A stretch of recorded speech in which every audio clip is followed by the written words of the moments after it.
You know, that specific quiet kind of pain. The one where you're sitting with your phone in your hand, staring at a blank screen, waiting for a name to pop up that you already know deep down isn't going to show. You tell yourself you're just being patient. You tell yourself they're busy, or stressed, or bad at texting, or going through a complex phase in their life. But if you are being brutally honest with yourself right now, you know the truth. You aren't their priority. You're their safety net. You are the warm, comfortable place they drop into when their first choices fall through, when their Sunday night feels a little too quiet, or when they just need a quick validation hit to boost their ego. And the most exhausting part isn't even their behavior. It's what you do to adapt to it. You start morphing into this ultra, understanding, super flexible, endlessly forgiving version of yourself.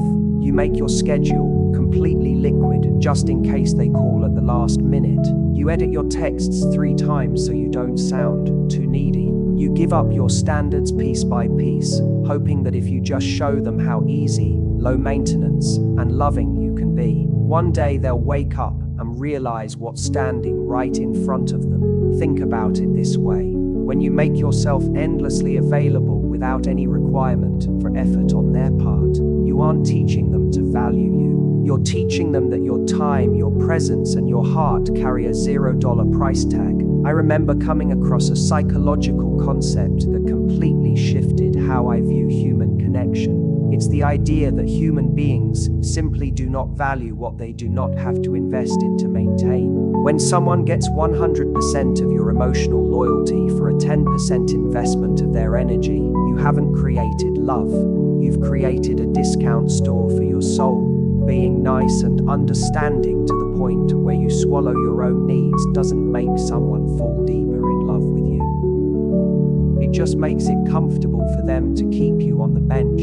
You think you're building a bridge, but you're actually building a cage where you sit and wait for someone else's scraps. If you are tired of feeling like an option in someone else's life, we need to stop looking at why they aren't choosing you and start looking at why you are choosing to stay on the back burner. Because the moment you change how you treat your own value, the entire dynamic in your relationship has to shift. Let's break down exactly how that happens. There is an ancient Zen parable about a grand sweeping oak tree that stood in the middle of a bustling village.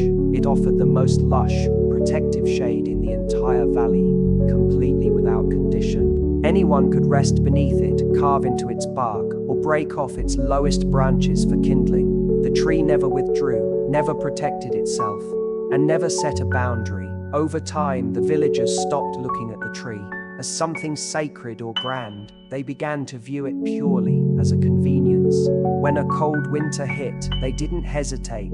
They cut down the very tree that had shielded them for years and burned it for firewood, not because they hated the tree, but because the tree had made itself endlessly disposable. Think about it this way. When you give away all of your warmth, your loyalty, and your sanctuary without asking the other person to bring anything to the table, you think you're showing them love. But what you are actually doing is stripping away your own sacredness.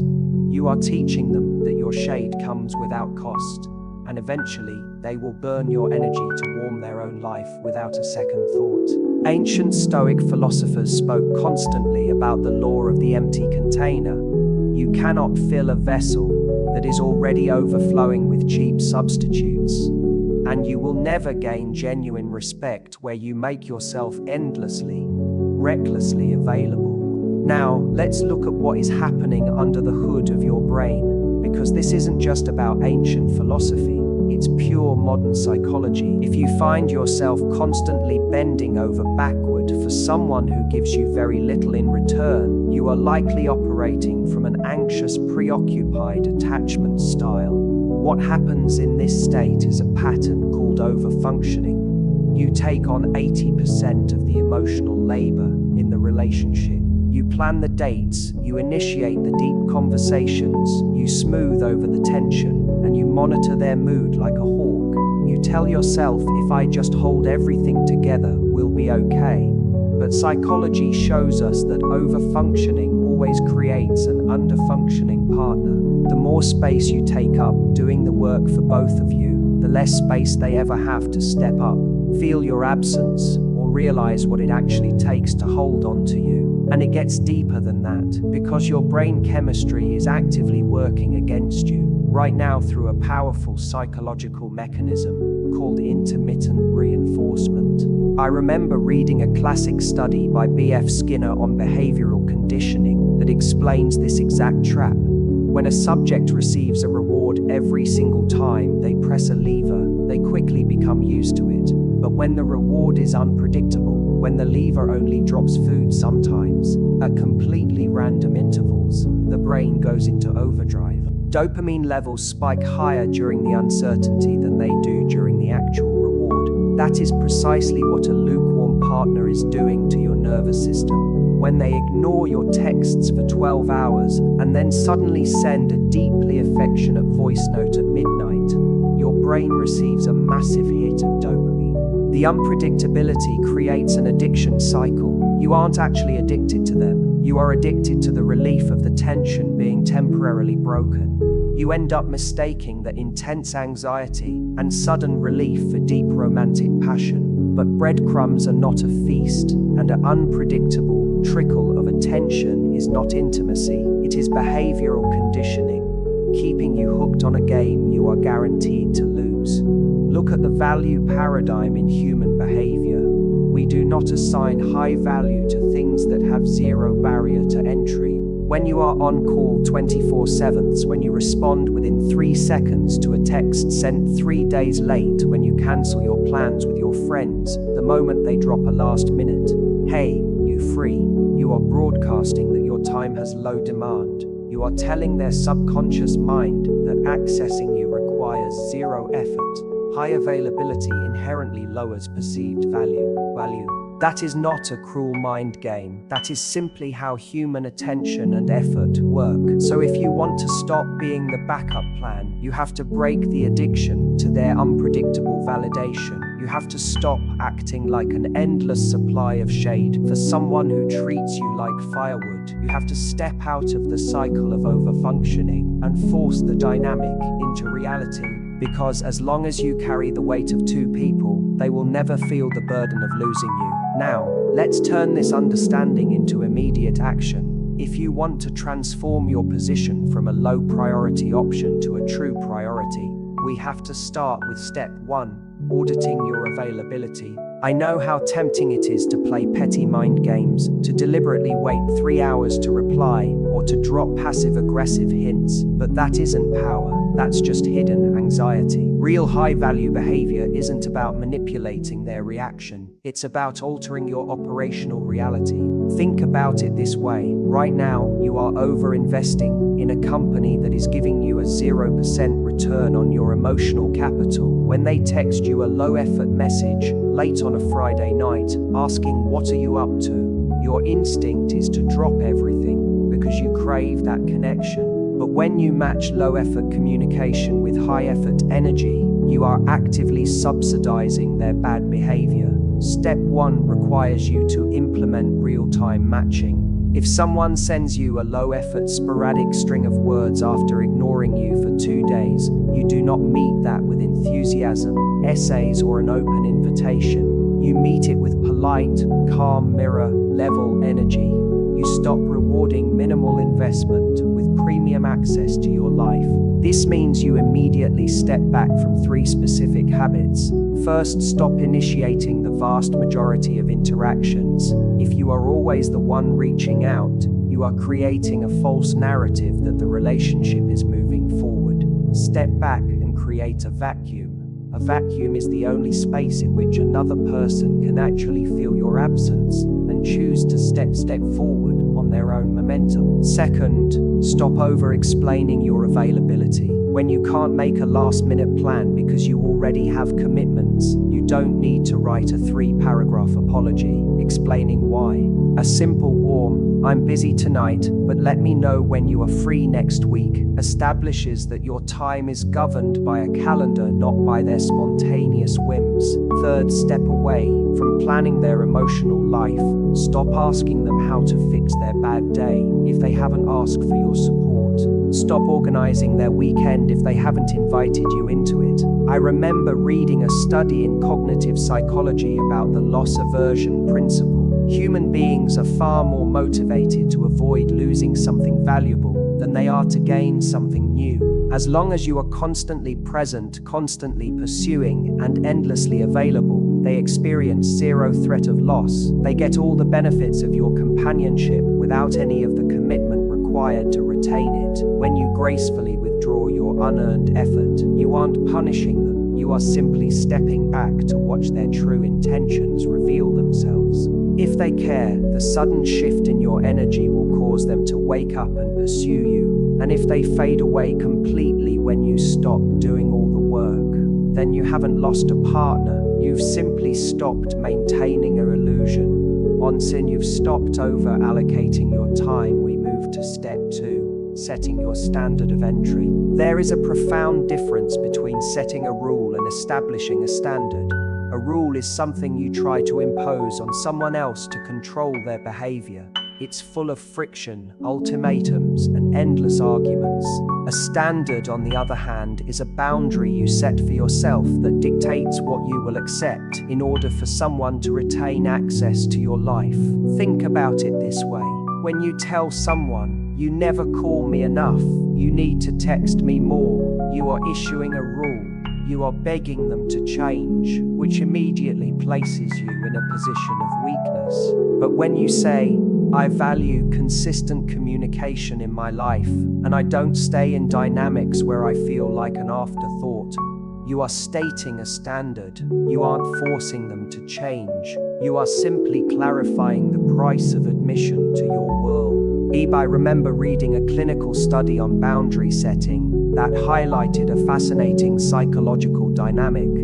People do not respect the boundaries you express verbally nearly as much as the boundaries you enforce behaviorally.